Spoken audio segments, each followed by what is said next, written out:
ಹಿಂದೂ ಸಂಪ್ರದಾಯದಲ್ಲಿ ಪ್ರತಿದಿನ ದೇವರಿಗೆ ನೈವೇದ್ಯ ಇಡಲಾಗುತ್ತದೆ.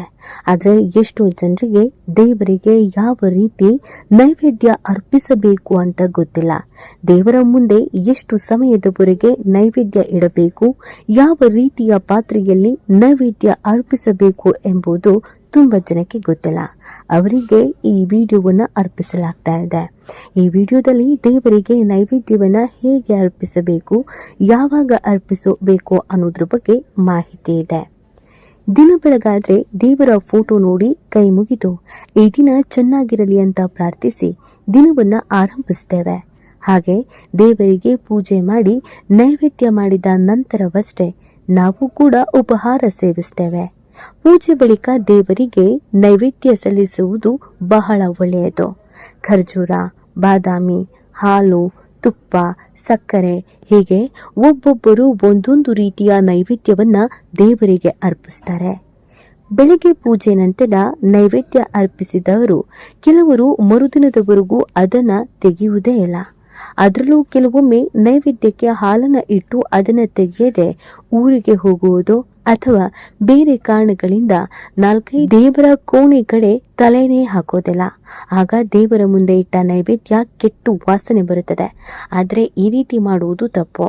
ದೇವರಿಗೆ ಯಾವ ರೀತಿಯ ನೈವೇದ್ಯ ಇಡಬೇಕು, ಇಟ್ಟ ನೈವೇದ್ಯವನ್ನ ಎಷ್ಟು ಸಮಯದ ಒಳಗೆ ತೆಗಿಬೇಕು, ಯಾವ ಪಾತ್ರೆಯಲ್ಲಿ ನೈವೇದ್ಯ ಅರ್ಪಿಸಬೇಕು ಎಂಬುದರ ಬಗ್ಗೆ ಮಾಹಿತಿ ಇಲ್ಲಿದೆ.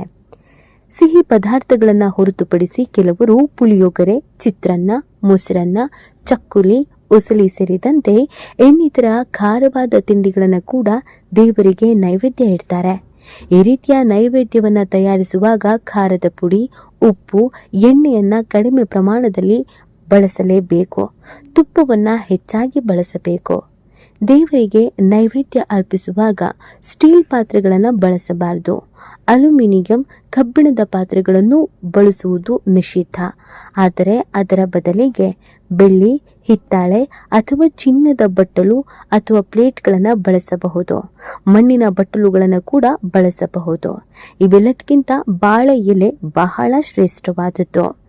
ಅನ್ನ, ಕೋಸಂಬರಿಯಂತಹ ನೈವೇದ್ಯವನ್ನು ಅರ್ಪಿಸುವಾಗ ಉಪ್ಪನ್ನ ಬಳಸಬಾರದು.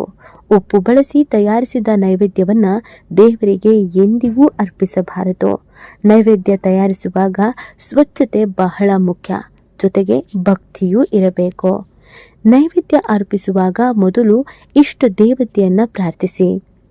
ದೇವರ ಮುಂದೆ ನೆಲದ ಮೇಲೆ ಮಂಡಲವನ್ನ ಎಳೆಯಿರಿ. ನಂತರ ನೈವೇದ್ಯವನ್ನ ಹೊಂದಿರುವ ಬಾಳೆ ಎಲೆ ಅಥವಾ ತಟ್ಟೆಯನ್ನ ಈ ಮಂಡಲದ ಮೇಲೆ ಇಡಿ. ಬಾಳೆ ಎಲೆ ಆದ್ರೆ ಎಲೆಯ ಕಾಂಡವನ್ನ ದೇವರ ಕಡೆಗೆ ಮತ್ತು ಎಲೆಯ ತುದಿಯನ್ನ ನಿಮ್ಮ ಕಡೆಗೆ ಇರಿಸಿ. ನೈವೇದ್ಯವನ್ನ ಅರ್ಪಿಸುವಾಗ ಬಾಳೆ ಎಲೆ ಅಥವಾ ತಟ್ಟೆಯ ಸುತ್ತಲೂ ನೀರನ್ನ ಪ್ರದಕ್ಷಿಣಾಕಾರವಾಗಿ ಚಿಮುಕಿಸಬೇಕು. ಇದನ್ನ ಮಂಡಲ ಬಿಡಿಸುವುದು ಅಂತ ಕರೆಯಲಾಗತ್ತೆ. ನೀರನ್ನ ಮತ್ತೆ ಅಪ್ರದಕ್ಷಿಣಾಕಾರವಾಗಿ ಚಿಮುಕಿಸಬಾರದು. ಇವೆಲ್ಲವನ್ನ ಮಾಡೋಕೆ ನಿಮಗೆ ಅರ್ಥವಾಗದಿದ್ರೆ ಕೊನೆಯ ಪಕ್ಷ ನೈವೇದ್ಯದ ಮೇಲೆ 2 ತುಳಸಿ ಎಲೆಗಳಿಂದ ನೀರನ್ನ ಪ್ರೋಕ್ಷಿಸಬೇಕು. ದೇವಸ್ಥಾನದಲ್ಲಾಗಲಿ ಮನೆಯ ದೇವರ ಕೋಣೆಗಳಲ್ಲಾಗಲಿ ದೇವರ ಪ್ರಸಾದವನ್ನ ಹೆಚ್ಚು ಹೊತ್ತು ಬಿಡಬಾರದು. ದೇವರಿಗೆ ನೈವೇದ್ಯ ಇಟ್ಟ ಸುಮಾರು 10ರಿಂದ 15 ನಿಮಿಷಗಳ ಕಾಲ ನಂತರ ಅದನ್ನ ತೆಗೆಯಬೇಕು. ಇಲ್ಲದಿದ್ದರೆ ಮನೆಯೊಳಗೆ ನಕಾರಾತ್ಮಕ ಶಕ್ತಿ ಆವರಿಸುತ್ತದೆ ಎಂಬ ನಂಬಿಕೆ ಇದೆ. ದೇವರ ಮುಂದೆ ಇಟ್ಟ ಪ್ರಸಾದವನ್ನ ತೆಗೆದ ನಂತರ ಕುಟುಂಬದ ಸದಸ್ಯರೊಂದಿಗೆ ಅದನ್ನ ಹಂಚಿ ನೀವು ಕೂಡ ಸ್ವೀಕರಿಸಬಹುದು. ಆದರೆ ದೇವರಿಗೆ ನೈವೇದ್ಯವನ್ನ ಅರ್ಪಿಸುವಾಗ ಬಹಳ ಸ್ವಚ್ಛತೆಯನ್ನ ಕಾಪಾಡಿಕೊಳ್ಳಬೇಕು. ಸ್ನಾನ ಮಾಡಿದ ನಂತರವೇ ಶುದ್ಧವಾದಂಥ ಪಾತ್ರೆಯಲ್ಲಿ ಈ ರೀತಿಯಾಗಿ ನೈವೇದ್ಯವನ್ನ ಅರ್ಪಿಸಬೇಕು.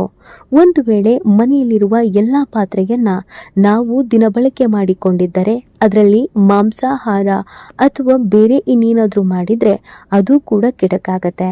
ಆ ಕಾರಣಕ್ಕೆ ನೀವು ಪ್ರತಿ ಬಾರಿಯೂ ನೈವೇದ್ಯವನ್ನ ಅರ್ಪಿಸ್ತೀರಾ ಅಂತಂದ್ರೆ ಪ್ರತ್ಯೇಕವಾಗಿ ಅದಕ್ಕೆ ಅಂತಾನೆ ಪಾತ್ರೆಗಳನ್ನು ಸೀಮಿತವಾಗಿ ಇಡಬೇಕು. ಹಾಗೂ ಮನೆಯಲ್ಲಿ ಆ ರೀತಿಯ ಪಾತ್ರೆಗಳು ಇಲ್ಲದೆ ಇದ್ದಾಗ ಹೊಸದಾಗಿ ಒಂದು ಪಾತ್ರೆಯನ್ನ ಖರೀದಿ ಮಾಡುವುದೇ ಸೂಕ್ತ. ನೈವೇದ್ಯವನ್ನ ಅರ್ಪಿಸಬೇಕು ಅಂತ ಯಾವ್ಯಾವುದೋ ಪಾತ್ರೆಯನ್ನ ಅಥವಾ ದಿನನಿತ್ಯದ ಪಾತ್ರೆಯನ್ನ ಬಳಕೆ ಮಾಡುವುದು ಸೂಕ್ತ ಅಲ್ಲ. ನೈವೇದ್ಯವಾದ ನಂತರ ದೇವರ ಕೋಣೆಯ ಬಾಗಿಲನ್ನ ಮುಚ್ಚಬಾರದು. ಆದರೆ ದೇವರ ಕೋಣೆಯ ಕಡೆ ಹೆಚ್ಚಾಗಿ ಓಡಾಡುವುದು ಅಥವಾ ದೇವರ ಕೋಣೆಯನ್ನು ನೋಡುವುದನ್ನು ತಪ್ಪಿಸಬೇಕು. 10-15 ನಿಮಿಷಗಳ ಆದ ನಂತರ ದೇವರ ಕೋಣೆ ಕಡೆಗೆ ಹೋಗಬೇಕು. ಸಾಮಾನ್ಯವಾಗಿ ನೈವೇದ್ಯವನ್ನ ಇಟ್ಟು ಅಲ್ಲಿಯೇ ಕೂರುವುದು ತಪ್ಪು ಅಂತ ಹೇಳಲಾಗತ್ತೆ. ಅದಕ್ಕೆ ಅದರದ್ದೇ ಆದಂತ ನಂಬಿಕೆ ಇದೆ. ಆ ಕಾರಣಕ್ಕಾಗಿ 10-15 ನಿಮಿಷಗಳ ಕಾಲ ದೇವರ ಕೋಣೆಯ ಕಡೆಗೆ ಹೋಗದೆ ಇರುವುದು, ಬಾಗಿಲನ್ನ ಮುಚ್ಚದೆ ಇರುವುದು ಒಳ್ಳೆಯದು. ಮತ್ತು ನೀವು ಇಷ್ಟೆಲ್ಲ ನೈವೇದ್ಯವನ್ನ ದೇವರ ಮುಂದೆ ಅರ್ಪಿಸಿದಾಗ ಮನೆಯ ಮುಖ್ಯ ದ್ವಾರವನ್ನ ಓಪನ್ ಮಾಡುವುದನ್ನ, ತೆಗೆದಿಡುವುದನ್ನ ಎಂದಿಗೂ ಮರೆಯಬೇಡಿ. ಕೆಲವು ಮನೆಯ ಮುಖ್ಯ ದ್ವಾರವನ್ನೇ ಮುಚ್ಚಿಬಿಡುತ್ತಾರೆ. ಮನೆಯ ಮುಖ್ಯ ದ್ವಾರವನ್ನು ಮುಚ್ಚಿ ನೀವು ಯಾವುದೇ ಕೆಲಸ ಕಾರ್ಯಗಳನ್ನು ಮಾಡಿದರೂ ಕೂಡ ಅದು ನಿಮಗೆ ಕೈ ಹಿಡಿಯೋದಿಲ್ಲ. ಸೊ ಹೀಗಿರಬೇಕಾದ್ರೆ ನೀವು ಮನೆಯ ಮುಖ್ಯ ದ್ವಾರವನ್ನು ಮೊದಲಿಗೆ ತೊಳೆದು ಅರಿಶಿನ ಕುಂಕುಮ ಹಚ್ಚಿ ಹೊಸ್ತಲನ್ನು ತೊಳೆದು ಅದಾದ ನಂತರ ಮನೆಯ ಹೆಬ್ಬಾಗಿಲನ್ನು ತೆರೆದಿಟ್ಟು ಆನಂತರ ದೇವರ ಕೋಣೆಯಲ್ಲಿ ವಿಶೇಷವಾದಂಥ ಪೂಜೆಯನ್ನು ಸಲ್ಲಿಸಿ ನಂತರ ನೈವೇದ್ಯವನ್ನು ಅರ್ಪಿಸಬೇಕು. ಇದಿಷ್ಟು ಮಾಡಿದರೆ ನೀವು ಅರ್ಪಿಸುವಂತ ನೈವೇದ್ಯ ಕೂಡ ದೇವರು ಸ್ವೀಕರಿಸುತ್ತಾನೆ ಅನ್ನುವುದೊಂದು ಬಲವಾದ ನಂಬಿಕೆ ಇದೆ.